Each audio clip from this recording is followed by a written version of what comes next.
Putri saya bertanya mengapa kami tidak pernah pergi ke restoran lagi. Saya katakan kami memiliki petualangan rumah spesial sebagai gantinya. Dia menerima kebohongan itu, tapi rasa bersalah membuat perut saya sakit. Saya menjadi ahli menyembunyikan realitas keuangan dari anak-anak sendiri. Saya bekerja dari rumah di ruangan sama di mana anak-anak saya bermain. Mereka melihat saya di komputer sepanjang hari tapi tidak mengerti mengapa kami semakin miskin. Gaji saya tidak berubah, tapi segalanya sekarang berbiaya 2 kali lipat. Istri saya dan saya memiliki percakapan diam dengan mata kami ketika anak-anak meminta sesuatu. Pandangan cepat berarti, kami tidak mampu. Kami menjadi ahli mengalihkan dan membuat alasan tanpa mengucapkan kata. Saya menggulir foto liburan teman sementara duduk di kursi kantor rumah sama. Semua orang lain tampaknya traveling lagi, tapi kami belum meninggalkan kota dalam 3 tahun. Pandemi berakhir untuk semua orang kecuali rekening bank kami. Pesta ulang tahun putra saya di halaman belakang dengan kue buatan sendiri. Dia tidak mengeluh, tapi saya melihatnya menonton video pesta taman hiburan. Saya janji dia, tahun depan, mengetahui kami tidak mampu juga.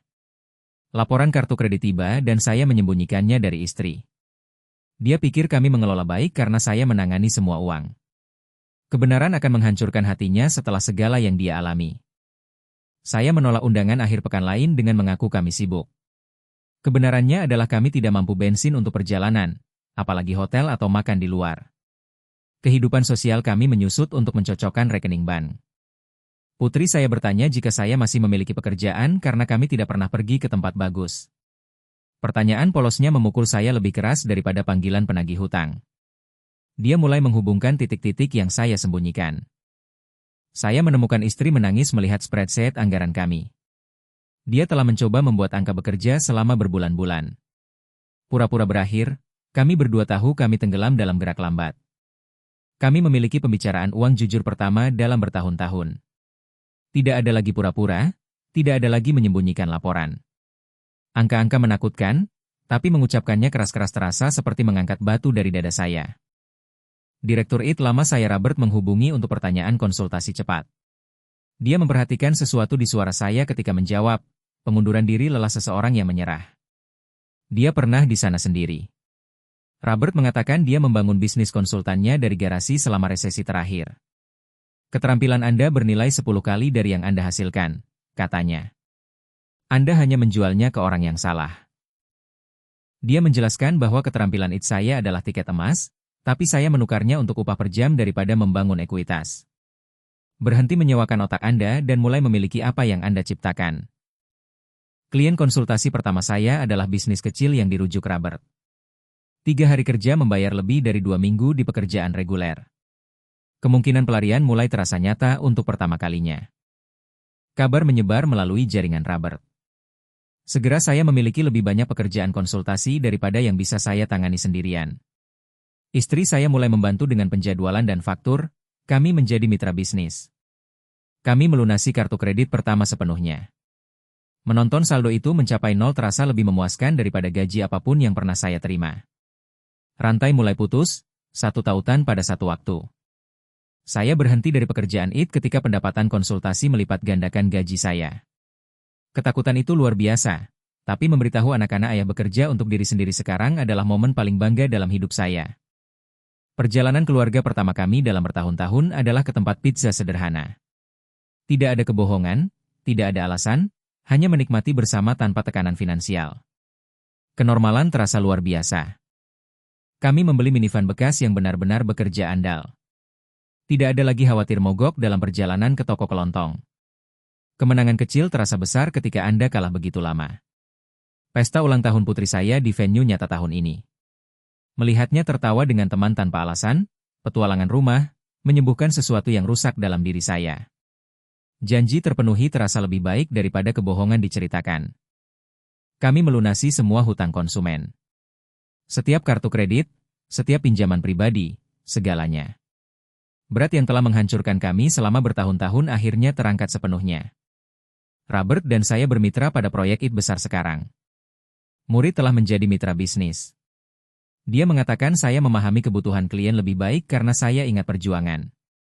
Saya mempekerjakan karyawan pertama, lulusan IT muda yang saya bimbing. Mengajarinya bisnis terasa seperti menyelesaikan lingkaran suci. Saya menciptakan peluang sekarang daripada hanya mengambil pesanan. Liburan keluarga pertama kami dalam 4 tahun adalah ke pantai. Menonton anak-anak saya mengalami lautan untuk pertama kalinya menyembuhkan tahun-tahun rasa bersalah orang tua. Beberapa pengalaman bernilai setiap sen. Kami membeli rumah pertama. Tidak ada lagi menyewa, tidak ada lagi tuan tanah, tidak ada lagi ketidakpastian. Stabilitas yang ingin saya berikan keluarga saya akhirnya nyata. Anak-anak saya tidak ingat masa sebelum perjuangan finansial lagi. Mereka pikir ini kehidupan normal, jalan-jalan, liburan, keamanan. Lupa itu adalah pencapaian terbesar saya.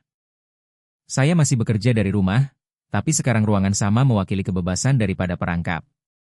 Dinding yang dulu terasa seperti penjara sekarang mengandung keamanan dan masa depan keluarga kami. Kami memulai dana kuliah untuk kedua anak.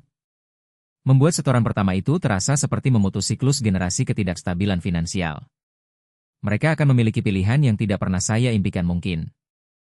Istri saya memulai bisnis kecil sendiri menggunakan keterampilan organisasinya. Kami berdua pengusaha sekarang, membangun masa depan bersama daripada bertahan dari masa sekarang orang lain. Saya mengajar kelas literasi finansial di pusat komunitas sekarang. Setiap keluarga saya bantu keluar dari siklus gaji ke gaji terasa seperti menyembuhkan bagian lain dari masa lalu saya yang menyakitkan. Kehidupan sosial kami telah kembali, tapi sekarang itu pilihan daripada kebutuhan finansial. Kami menjadi tuan rumah teman daripada selalu menolak undangan. Kelimpahan terasa berbeda ketika itu nyata. Putri saya bertanya apakah kami bisa pergi ke restoran malam ini. Saya mengatakan ya tanpa memeriksa rekening ban dulu. Ya, sederhana itu terasa lebih kuat daripada kesuksesan bisnis apapun. Pria yang berbohong kepada anak-anak tentang uang belajar bahwa kejujuran dengan diri sendiri adalah langkah pertama menuju kejujuran dengan mereka. Kebenaran, betapapun menyakitkan, membebaskan Anda membangun sesuatu yang nyata. Kami tidak memiliki petualangan rumah, lagi kecuali kami menginginkannya. Pilihan itulah yang membuatnya berbeda. Kesederhanaan paksa terasa seperti kemiskinan, kesederhanaan pilihan terasa seperti kebijaksanaan. Bisnis saya sekarang mempekerjakan 6 orang dari komunitas kami. Setiap rekrutan terasa seperti menciptakan stabilitas untuk keluarga lain yang saya inginkan untuk keluarga saya. Saya masih bekerja berjam-jam, tapi sekarang setiap menit membangun warisan keluarga kami daripada hanya membayar tagihan kami. Tujuan mengubah kelelahan menjadi energi. Rumah yang terasa seperti penjara selama perjuangan finansial kami sekarang terasa seperti kastil. Dinding sama, makna sama sekali berbeda. Perspektif adalah segalanya ketika Anda mendapatkannya. Sekarang ketika anak-anak saya bertanya mengapa kami tidak pernah keluar, saya menunjukkan kalender penuh pilihan. Pertanyaan telah digantikan oleh perencanaan, dan perencanaan terasa seperti kebebasan.